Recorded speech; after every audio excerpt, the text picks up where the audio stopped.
अस्सलाम वालेकुम, welcome to my channel current knowledge.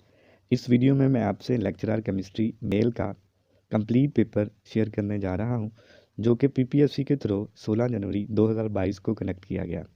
इस वीडियो में मैं आपसे 100 एमसीक्यूज शेयर करूंगा, जो कि किसी भी केमिस्ट्री से रिलेटेड टेस्ट में आपके लिए बहुत ज़्यादा हेल्पफुल साबित होंगे। वीडियो शुरू करने से पहले आपसे रिक्वेस्ट है कि वीडियो को लाइक कर दें और चैनल को सब्सक्राइब कर दें। While diluting the acid dash is always added in dash. जब हम एसिड को डिल्यूट करते हैं तो किस में ऐड किया जाता है? Correct answer B, acid is added in water. जब किसी भी एसिड को डिल्यूट किया जाता है तो एसिड को वाटर में ऐड किया जाता है। Which of the following develops strong hydrogen bond with itself. इनमें से कौन अपने साथ स्ट्रॉन्ग हाइड्रोजन बॉन्डिंग बनाता है? Correct option A, water. Water के मॉलिक्यूल अपने ही तरह के दूसरे मॉलिक्यूल के साथ स्ट्रॉन्ग हाइड्रोजन बॉन्डिंग बनाते हैं। इसकी रीज़न ये होती है कि वाटर के मॉलिक्यूल में ऑक्सीजन पर 2 लोन पेयर्स होते हैं जिन पर पार्शियल नेगेटिव चार्ज होता है, और वाटर में मौजूद दोनों हाइड्रोजन एटम पार्शियल पॉजिटिव होते हैं। वाटर का एक मॉलिक्यूल 4 साइड से हाइड्रोजन बॉन्ड बना सकता है। इस वजह से वाटर में स्ट्रॉन्गेस्ट हाइड्रोजन बॉन्डिंग होती है as compare to hydrogen fluoride HF and ammonia NH3। The best velocity of H minimum in chromatography is. Chromatography में H मिनिमम की जो बेस्ट वेलोसिटी है वो क्या होती है? इसके लिए हमें H मिनिमम का पता होना ज़रूरी है। तो ये एक इक्वेशन है जी, वैन डैम्टर इक्वेशन, जो H मिनिमम को एक्सप्लेन करती है। H minimum according to van Deemter equation, H minimum is minimum plate height, और according to van Deemter equation the most efficient condition giving minimum plate height H minimum optimal best velocity flow occur at minimum मतलब smaller.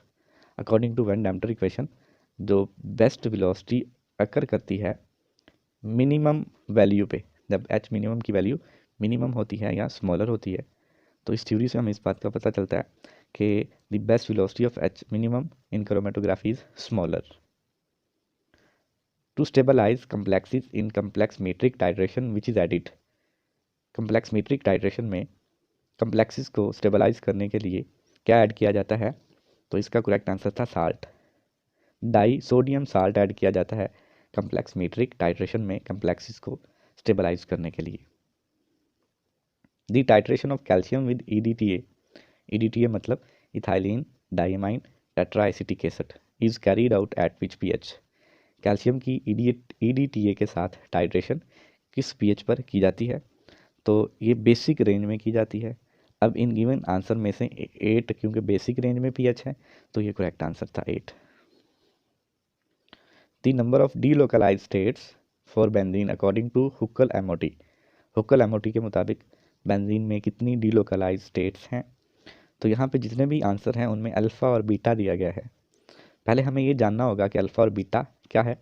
तो according to Huckel MOT के मुताबिक जो alpha है इसको on side energy कहते हैं, या इसको एवरेज एनर्जी भी कहते हैं कार्बन के PZ ऑर्बिटल्स की। अब हमें पता है कि बेंजीन में 6 PZ ऑर्बिटल होते हैं, क्योंकि बेंजीन में 6 कार्बन और एटम्स होते हैं और हर एटम का PZ ऑर्बिटल होता है। तो इस तरह से 6 एवरेज एनर्जीज आएंगी एक बेंजीन के मॉलिक्यूल में, और अल्फ़ा की वैल्यू 6 होगी। बेंजीन के लिए 6 अल्फ़ा आएगा। 6 ऑन साइड एनर्जीज होती हैं बेंजीन में। And beta is resonance integer. Beta यहाँ पे रेजोनेंस इंटीजर है। अब रेजोनेंस इंटीजर्स का मतलब क्या होता है? Delocalisation that comes from multiple resonance. जब इलेक्ट्रॉन रेजोनेट करते हैं तो उनके रेजोनेंस से जो पॉसिबिलिटी होती है डीलोकलाइजेशंस की, उसको आप बीटा से इंडिकेट करते हैं। अब बेंजीन में 6 कार्बन्स के दरमियान 6 पोजीशंस होती हैं जहाँ पे डीलोकलाइजेशन पॉसिबल होती है। In benzene 6 delocalisation is possible between carbon atoms. कौन से carbon atom? C1 and 2, C2 and 3, C3 and 4, C5 and 6 and C6 and 1। तो इस तरह से बीटा की वैल्यू भी 6 हुई। तो करेक्ट आंसर 6 अल्फ़ा और 6 बीटा होगा। इस तरह से बी करेक्ट ऑप्शन है, 6 alpha and 6 beta. Metabolic reaction catalysed by, very simple MCQ, enzymes। Most abundant element in our body is calcium। The calcium, sodium, nitrates, sulfates are mineral in our body are called। Calcium, sodium, nitrate, sulphate, ये सारे mineral हमारी body में पाए जाते हैं और इनको electrolytes कहते हैं। The number of peptide bond in decapeptide is, decapeptide में कितने पेप्टाइड बॉन्ड होते हैं? तो क्योंकि डेकापेप्टाइड में 10 अमाइनो एसिड होते हैं और टर्मिनल अमाइनो एसिड्स जो साइडों वाले अमाइनो एसिड होते हैं वो एक दूसरे के साथ बॉन्डिंग नहीं बनाते, तो इस वजह से 9 बॉन्ड्स होते हैं डेकापेप्टाइड में। Correct answer was B 9। Which one has not conjugate protein, इनमें से कौन सा कॉन्जुगेट प्रोटीन नहीं है? तो ये तीनों ही कॉन्जुगेट प्रोटीन होते हैं, तो इस तरह से नन ऑफ दीज इसका करेक्ट आंसर था। The saponification of soap in cold process is carried out by, soap की स्पोनिफिकेशन जो है वो किसकी प्रीसेंस में कैरीड आउट की जाती है? तो करेक्ट आंसर था B sodium hydroxide NaOH। The isomer differ in configuration only at 1 carbon will be, ऐसे आइसोमर जो सिर्फ एक कार्बन एटम की कन्फिग्रेशन की वजह से डिफरेंट होते हैं उनको एपीमर्स कहते हैं। B was correct answer. अब अगर हम इस डायग्राम में देखते हैं तो डी ग्लूकोज और डी गैलेक्टोज दोनों एक दूसरे के एपीमर्स होते हैं। अब एपीमर्स क्यों होते हैं? क्योंकि दोनों कार्बन 4, ये इसका कार्बन 4 है, ये इसका कार्बन 4 है, दोनों एक ही कायरल कार्बन पर डिफरेंट कन्फिग्रेशन रखते हैं। इनकी यहाँ पे जो कन्फिग्रेशन है इस सेंटर पे वो डिफरेंट होती है, तो इस डिफरेंट कन्फिग्रेशन की बिना पर ये दोनों एक दूसरे के एपीमर कहलाते हैं। Diels Alder reaction between 1,3 pentadiene and methyl acrylate will give the product, तो इसका भी करेक्ट आंसर नहीं दिया गया था, none of this correct answer था। Iron is present in human body in, iron इंसान की बॉडी में कहाँ पाया जाता है? तो इसका करेक्ट आंसर है हीमोग्लोबिन। हमें पता है कि हीमोग्लोबिन में आयरन का एक कम्प्लेक्स होता है, इस स्ट्रक्चर में आप देख सकते हैं कि आयरन ने नाइट्रोजन से कोऑर्डिनेट कोवेलेंट बॉन्ड बनाया होता है और ये स्ट्रक्चर हीमोग्लोबिन का है जिसमें आयरन मौजूद होता है। The nucleoside is composed of, nucleoside बना होता है, तो इसका करेक्ट आंसर था B base and sugar. Nucleoside base और शुगर से मिलकर बना होता है। स्ट्रक्चर में आप देख सकते हैं कि इसमें ये एक नाइट्रोजीनियस बेस है और ये शुगर है, पेंटोज शुगर और नाइट्रोजीनियस बेस मिलके न्यूक्लियोसाइड बनाते हैं। The base present in RNA but not in DNA is, वो बेस जो RNA में मौजूद होती है लेकिन DNA में नहीं, तो इसका करेक्ट आंसर यूरासिल है। वहाँ पे ये नहीं दिया गया था, तो नन ऑफ दीज इसका करेक्ट आंसर था पेपर में। अब आप देख सकते हैं डायग्राम में कि साइटोसिन दोनों में पाया जाता है, गवानिन भी दोनों में पाया जाता है, एडेनिन भी DNA RNA दोनों में एग्जिस्ट करता है, लेकिन RNA में यूरासिल होता है जबकि DNA में थायामीन होता है। The name of vitamin B2 is, none of these इसका करेक्ट आंसर था पेपर में। B2 को राइबोफ्लेवन कहते हैं। राइबोफ्लेवन क्यों कहते हैं? क्योंकि इसके स्ट्रक्चर में एक शुगर होता है, शुगर को राइबोज कहते हैं, तो राइबोज से राइबो, और इसके स्ट्रक्चर में एक येलो पिगमेंट होता है जिसको लैक्टोक्रोम कहते हैं। B2 विटामिन शुगर और लैक्टोक्रोम से मिलकर बना होता है, शुगर की वजह से इसको राइबोस कहते हैं, और जो लैक्टोक्रोम है ये जब वाटर में डिज़ोल्व किया जाता है तो येलो पिगमेंट जो है येलो कलर शो करता है, तो इस वजह से लैटिन में फ्लेवस बोलते हैं येलो को, तो फ्लेवस से फ्लेवन और राइबोस से राइबोफ्लेवन इसको इस वजह से कहते हैं। Which enzyme is abundant in germination of seed, तो इसका करेक्ट आंसर था lipase. In 2,3 dibromopropanol the number of asymmetric carbon will be, 2,3 dibromopropanol में एसिमेट्रिक जो कार्बन आइटम होते हैं वो सिर्फ एक ही होता है, तो ये इसका करेक्ट आंसर था। On heating beta hydroxy butyric acid the product will be, है तो करेक्ट आंसर था the lactone. Treatment of benzene with ethyl chloride in the presence of AlCl3 and standing for an hour the product will be, अगर हम benzene का ethyl chloride के साथ reaction करवाते हैं AlCl3 की मौजूदगी में और रिएक्शन को घंटों तक होते रहने देते हैं तो प्रोडक्ट क्या बनेगी? करेक्ट आंसर था 1,2,4 ट्राई इथाइल बेंजीन। अब ये प्रोडक्ट क्यों बनती है? आपको पता है कि जब बेंजीन का इथाइल क्लोराइड के साथ रिएक्शन करवाया जाएगा तो इथाइल पहली सब्स्टिट्यूशन बेंजीन पे लग जाएगी। जब इथाइल ग्रुप बेंजीन पे लग जाएगा तो इथाइल ग्रुप आर्थो और पैरा डायरेक्टिंग ग्रुप है, तो बाकी आने वाले इथाइल ग्रुप भी आर्थो और पैरा पोजीशन पे लगेंगे और जो प्रोडक्ट होगी वो 1,2,4 ट्राई इथाइल बेंजीन बनेगी। Toluene is converted to benzaldehyde by treating with chromyl chloride. The reaction is called, तो इसको इटार्ड रिएक्शन कहते हैं। A was the correct option, Etard reaction.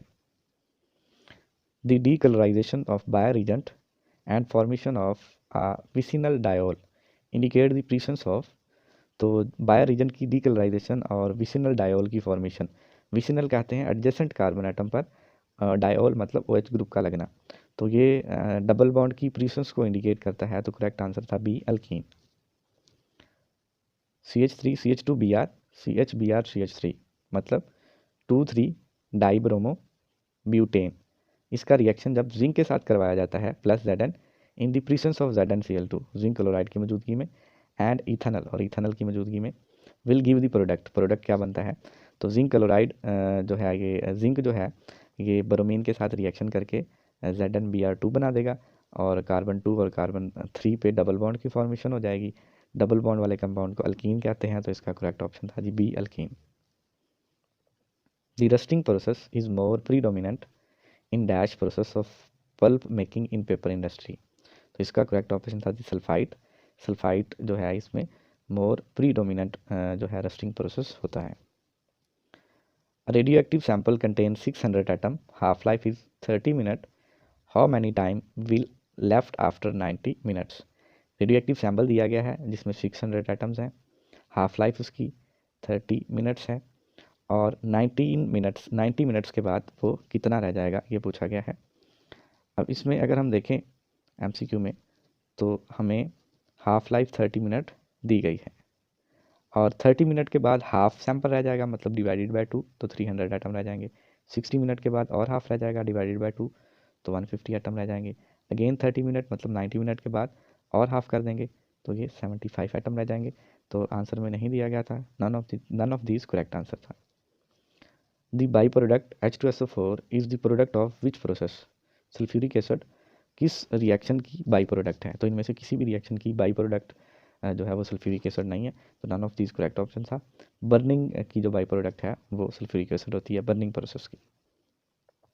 The source of pollution in टाइनिंग of leather is chromium ion with dash oxidation. इसमें पूछा गया है कि टाइनिंग leather की टाइनिंग में जो क्रोमियम आयन बनता है वो कौन सी ऑक्सीडेशन नंबर का होता है तो पोल्यूशन काज करता है। तो नन ऑफ दीज इसका करेक्ट आंसर है, क्योंकि ऑप्शन में करेक्ट दिया नहीं गया। क्रोमियम 6 जो है ये पोल्यूशन काज करता है, टाइनिंग ऑफ रेड में इसकी फॉर्मेशन होती है। Which of the following is included in red list, most of metal are involved being environmentally hazards. तो इसका करेक्ट आंसर था जी क्लोरीनेटेड वेस्ट। क्लोरीनेटेड वेस्ट में बहुत सारी मेटल्स होती हैं और ये जो है बहुत ज़्यादा ख़तरनाक होता है। Acid rain mainly cause due to the following gases. Acid rain किन गैसेस की वजह से बनती है? तो इसका करेक्ट आंसर था B, nitrogen oxide and sulphur dioxide. Who discover the ozone formation. Ozone की जो फॉर्मेशन है ये किसने डिस्कवर की? इसका करेक्ट आंसर था सी, शोनबैन। शोनबैन एक क्रिश्चियन साइंटिस्ट था जिसने ओजोन की फॉर्मेशन को डिस्कवर किया। The descending order of following gases for global warming.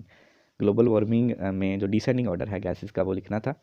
तो सबसे ज़्यादा ग्लोबल वार्मिंग कार्बन डाइऑक्साइड की वजह से होती है, सेकंड पे मीथेन, थर्ड पे वाटर वेपर और फोर्थ पे क्लोरोफ्लोरोकार्बन्स। तो करेक्ट ऑप्शन था C. The part of environment responsible for transport are mainly. Environment का वो कौन सा पार्ट है जिसके ज़रिए ट्रांसपोर्ट होती है? तो वो एटमॉस्फेयर मतलब एयर, हाइड्रोस्फेयर मतलब वाटर। तो करेक्ट ऑप्शन था A. Which of the following does not require physical interaction for transfer of energy. Energy को ट्रांसफ़र करने के लिए किस प्रोसेस में फिजिकल इंटरेक्शन की ज़रूरत नहीं होती? तो करेक्ट आंसर था सी, रेडिएशंस। रेडिएशन सन से जो हीट है वो रेडिएशंस के ज़रिए अर्थ तक आती है और कोई भी इसमें फिजिकल इंटरेक्शन नहीं होता। Monochromator is use for. Monochromator किस लिए यूज़ होता है? तो मोनोक्रोमेटर लाइट को उसके 7 कंपोनेंट में रिजॉल्व करने के लिए, स्प्लिट करने के लिए यूज़ किया जाता है। तो करेक्ट ऑप्शन था जी B, resolving. Carbonyl group show absorption at dash wavelength. तो इसका करेक्ट ऑप्शन था 1700। कार्बोनाइल ग्रुप 1700 पे एब्जॉर्प्शन शो करता है। Lactone show dash in NMR। Lactone triplet show करता है NMR में, मतलब 3 पीक्स शो करता है। The end point in redox titration is determined by. Redox titration में एंड पॉइंट किसके ज़रिए मेजर किया जाता है? तो फिनोफ्थलीन, ये इसका करेक्ट आंसर नहीं था क्योंकि ये एसिड बेस्ड टाइट्रेशन में यूज़ होता है। मिथाइल ऑरेंज भी एसिड बेस में होता है, और एरिक्रोम ब्लैक टी भी जो रिडॉक्स रिएक्शन में नहीं यूज़ होता। तो नन ऑफ दीज इसका करेक्ट आंसर था। The equivalence point can be find by which of the following. Equivalence point इनमें से किसके जरिए फाइंड किया जा सकता है? तो acid base indicator, redox indicator, phenolphthalein, तो इनमें से किसी के जरिए भी इक्विवेलेंस पॉइंट नहीं फाइंड किया जा सकता। None of these correct answer था। इक्विवेलेंस पॉइंट क्या होता है? जब आपका जो टाइटरेंट और टाइटरेंट है, मतलब एसिड और बेस, उनकी अमाउंट जब सेम हो जाए तो इसको इक्विवेलेंस पॉइंट कहते हैं। तो ये हम किसी भी इंडिकेटर के जरिए फाइंड नहीं कर सकते हैं। The end point determine in the reaction when Mn4 2 negative to Mn+2। तो इस रिएक्शन में एंड पॉइंट का किस तरह से पता चलता है? Mn4 2 नेगेटिव का पिंक कलर होता है, और जब ये Mn2+ में चेंज होता है तो पिंक कलर डिसअपेयर हो जाता है। तो disappearing pink colour indicate the end point. A is the correct option. The coordinate number of platinum in Pt Cl NO2 NH3 तो इस कम्प्लेक्स में कोऑर्डिनेशन नंबर प्लाटिनियम का पूछा गया। एक क्लोरीन है, एक नाइट्रो ग्रुप है, और 4 अमोनिया ग्रुप हैं। तो इस तरह से प्लाटिनियम का जो कोऑर्डिनेशन नंबर है वो 6 होगा। P is correct option. A complex having coordination number 4 does not show cis trans isomer. Complex है ZnCl2NH3 it must have structure। ये जो गिवन कम्प्लेक्स है इसका कोऑर्डिनेशन नंबर 4 है, तो इसका स्ट्रक्चर पूछा गया, तो इसका स्ट्रक्चर टेट्राहेड्रल होता है। The element have different pattern of spectrum give the information। तो इसका करेक्ट आंसर था the element of the periodic table। Her element का डिफरेंट स्पेक्ट्रा होता है, और स्पेक्ट्रे से आप किसी भी एलिमेंट का पता चला सकते हैं। Zinc does not show variable valency due to. Zinc variable valency नहीं शो करता क्योंकि इसका डी सबशेल कंप्लीट होता है, due to complete D subshell.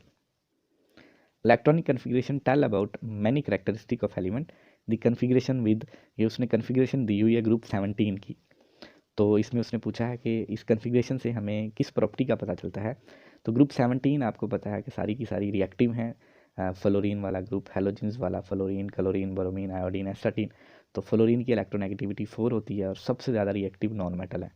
तो ग्रुप 17 के जितने भी एलिमेंट हैं वो रिएक्टिव होते हैं। इसका करेक्ट आंसर था जी reactive. The amphoteric hydroxide is, इनमें से कौन सा हाइड्रोक्साइड एम्फोटेरिक है? तो एक करेक्ट आंसर था लेड हाइड्रोक्साइड एम्फोटेरिक हाइड्रोक्साइड होता है। The quantum efficiency of a photochemical reaction is measured by. किसी भी फोटोकेमिकल रिएक्शन की क्वांटम एफिशिएंसी कैसे मेजर की जा सकती है? तो बी करेक्ट आंसर था इसका नंबर ऑफ मॉलिक्यूल कोलाइड, जितने नंबर ऑफ मॉलिक्यूल कोलाइड करेंगे आपस में, and the number of photon absorbed, और जितने नंबर ऑफ फोटोन अब्जॉर्ब करेंगे मॉलिक्यूल्स, तो ये क्वांटम एफिशिएंसी को इंडिकेट करेंगे। How many number of moles 3 gram carbon have. 3 gram carbon में कितने नंबर ऑफ मोल्स होते हैं? तो ये सिंपल सा क्वेश्चन था। इसमें आपने मोल फाइंड करने हैं। मोल का फॉर्मूला होता है मास ओवर मोलर मास। तो मास आपको कितनी गिवन में बताया गया था 3 ग्राम, और कार्बन का मोलर मास 12 होता है। डिवाइड कर देंगे तो 0.25 इसका करेक्ट आंसर था। Boiling point and melting point relate to विच।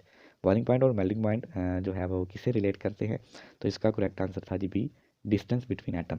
अगर एटम के दरमियान डिस्टेंस कम होगा तो बॉइलिंग पॉइंट और मेल्टिंग पॉइंट उसका हाई होगा, और अगर डिस्टेंस एटम्स के दरमियान ज़्यादा होगा तो उनका बॉइलिंग और मेल्टिंग पॉइंट कम होगा। मतलब जो डिस्टेंस है एटम्स के दरमियान वो इन्वर्सली प्रोपोर्शन है to the boiling point and melting point. The wavelength of electromagnetic radiation which can carry out photochemical reaction. तो ये बड़ा ट्रिकी सा एमसीक्यू था। इसमें उसने पूछा था कि इलेक्ट्रोमैग्नेटिक रेडिएशंस की जो वेवलेंथ है फोटोकेमिकल रिएक्शंस करने के लिए कौन सी यूज़ होती है। तो इसमें यूवी रेडिएशंस भी यूज़ होती हैं, विजिबल भी यूज़ होती हैं, और आईआर भी यूज़ होती हैं। तो इस वजह से इसका none of these correct option था। फिर यही एमसीक्यूज उसने दोबारा से कुछ यूँ पूछा हुआ था कि the wavelength of UV visible radiation which are suitable for photochemical reaction.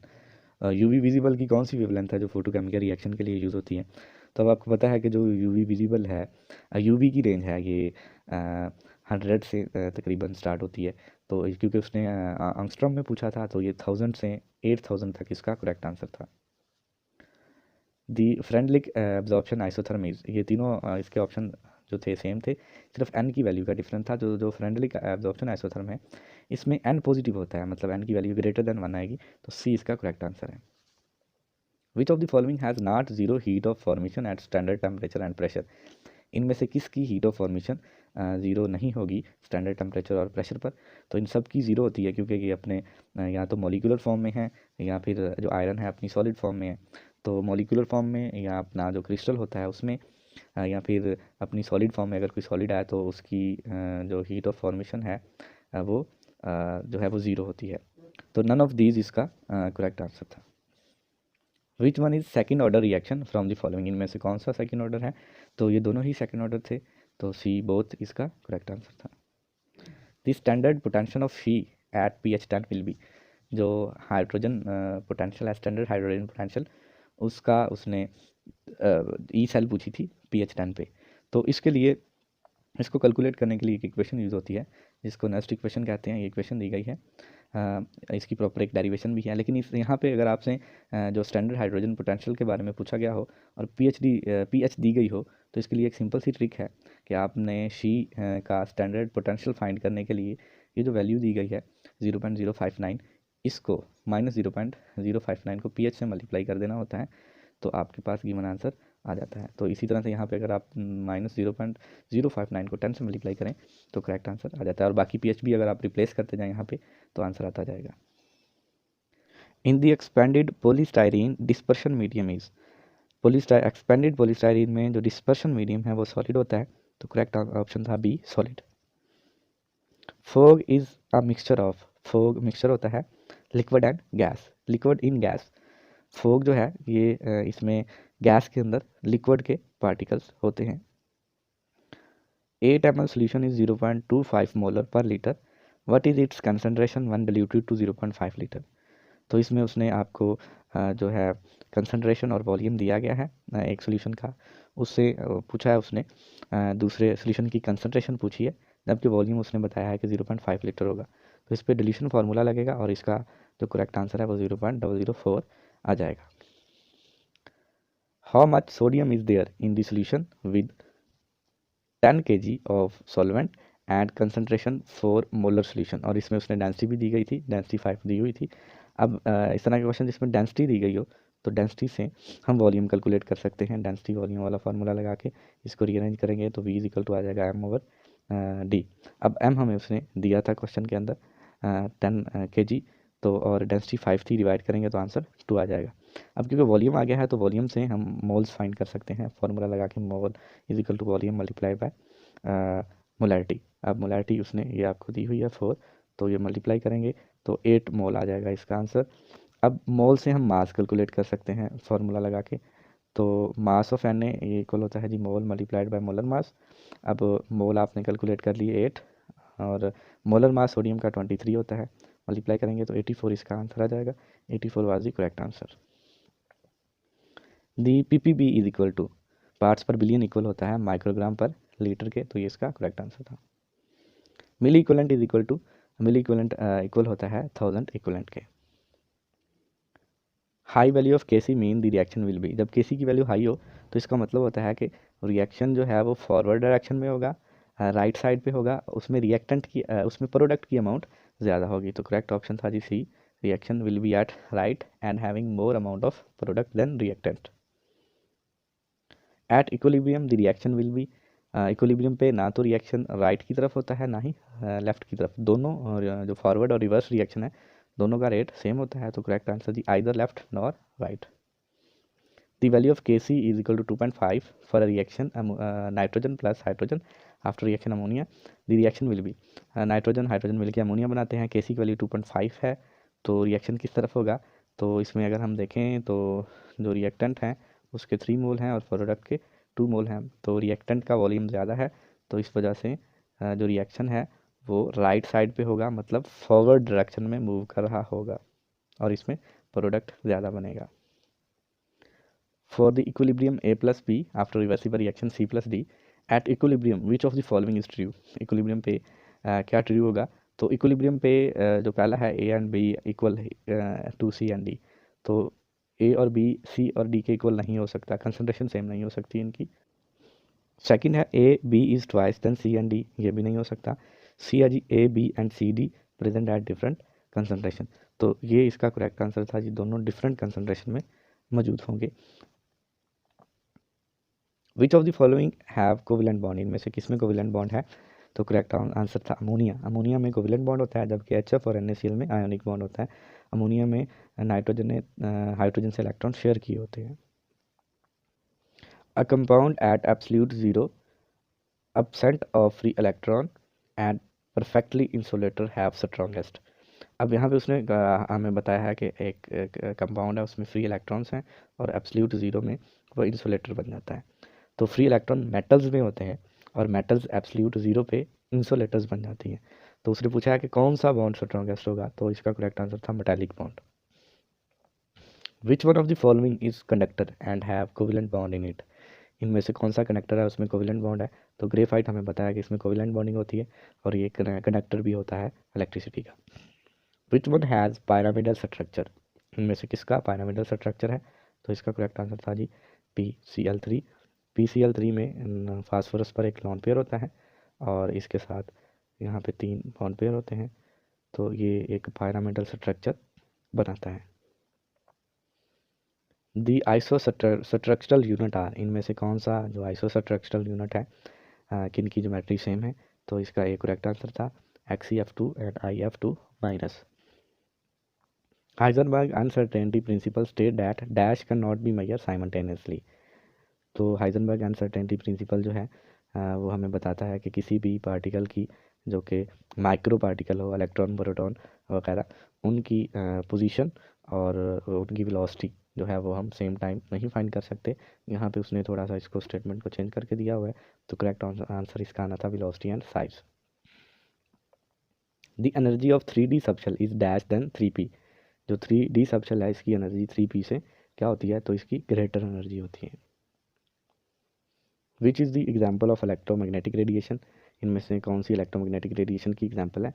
Alpha electromagnetic नहीं होती क्योंकि ये हीलियम के न्यूक्लाई होते हैं, और ये इसी तरह से बीटा भी इलेक्ट्रोमैग्नेटिक नहीं होती। गैमा इसका करेक्ट आंसर था। 75 पे MCQs था क्रिस्टलोग्राफी के अकॉर्डिंगली, तो उसकी स्टेटमेंट जो है वो नहीं मिल सकी। 76 पे process of generating electricity through heating of crystal is called, जब किसी भी क्रिस्टल को हीट किया जाता है तो उससे इलेक्ट्रिसिटी प्रोड्यूस होती है और उस इलेक्ट्रिसिटी को पायरो इलेक्ट्रिसिटी कहते हैं। A unit cell of BaCl2 is made up of, BaCl2 का एक यूनिट सेल जो है बना होता है, तो इसमें 8 Ba आयन होते हैं और 4 क्लोरीन आयन होते हैं। Solvent extraction is controlled by, solvent extraction को कैसे कंट्रोल किया जाता है? तो इसका इजी सा आंसर था नर्स डिस्ट्रीब्यूशन ला, FSC से था ये। The repeating extraction as compare to single extraction is more efficient, ये भी FSC से था। इसके बाद क्वेश्चन नंबर 80 और 81 पे दो न्यूमेरिकल्स थे जिनकी स्टेटमेंट बहुत ज़्यादा लेंथी थी, तो वो भी एज सच नहीं मिल सकी। 82 था दी longest river of Pakistan, Pakistan का जो लॉन्गेस्ट रिवर है तो इंडस रिवर। 83 पे सिनोनिम ऑफ ग्रिसली इज गोरसम। 84 और 5 पे कंप्यूटर के दो MCQs थे, बेसिक थे बिल्कुल, लेकिन इनकी स्टेटमेंट भी मुझे एग्जैक्ट नहीं मिल सकी, तो ये सिर्फ 2 ही MCQs आए हुए थे कंप्यूटर के। Mountain range between Pakistan and China is, Pakistan और चाइना के दरमियान जो माउंटेन रेंज है वो कराक्रम माउंटेन रेंज है। How many children are out of school in Pakistan, Pakistan में कितने जो बच्चे हैं वो आउट ऑफ स्कूल हैं, स्कूल्स में नहीं जाते, तो ये 25 मिलियंस चाइल्ड। 88 पे if A worker does a duty in 10 hour and B worker in 8 hour, what time do they take if they both work combine, worker A 10 घंटों में करता है, वर्कर बी 8 घंटों में करता है, दोनों इकट्ठा करेंगे काम हाफ हाफ हो जाएगा, तो जो 10 घंटों में ए कर रहा है वो 5 में करेगा और जो बी 8 में कर रहा है वो 4 में करेगा, दोनों का एवरेज निकाल लेंगे 5 और 4 का, तो ये 4.5 इसका करेक्ट आंसर आ जाएगा। If interest is 18,000 after 2 year and sum of interest after 4 and 2 year is 1,60,000, what is percentage of interest? तो इसका करेक्ट आंसर था जी 5%। कैलकुलेट करने के बाद आवर टीम प्लेड डैश, तो इसका आंसर था जी badly. Capital of Gilgit Baltistan is Gilgit. 14th OIC summit held on 31 May 2019। Jebel Ali famous city of Dubai, Jebel Ali Dubai का फेमस सिटी है। Blue book is published by USA air force. Founder of Unionist party sir Sikandar Hayat. 2020 Nobel prize winner in literature, तो ये 2020 में Nobel prize literature में win किया था Louise Gluck. Synonym of अफेरेंटरी एडियोसिटी, opposite of pragmatic, irrational. हफ्त ख़मा सर करना से मुराद किसी मुश्किल काम को सरअंजाम देना। खजिस्ता गाम का मतलब मुबारक कदम। Thank you for watching. Video पसंद आई हो तो लाइक कर दें, चैनल को सब्सक्राइब कर दें। इंशाल्लाह नेक्स्ट वीडियो में मिलते हैं, तब तक के लिए अल्लाह हाफिज़।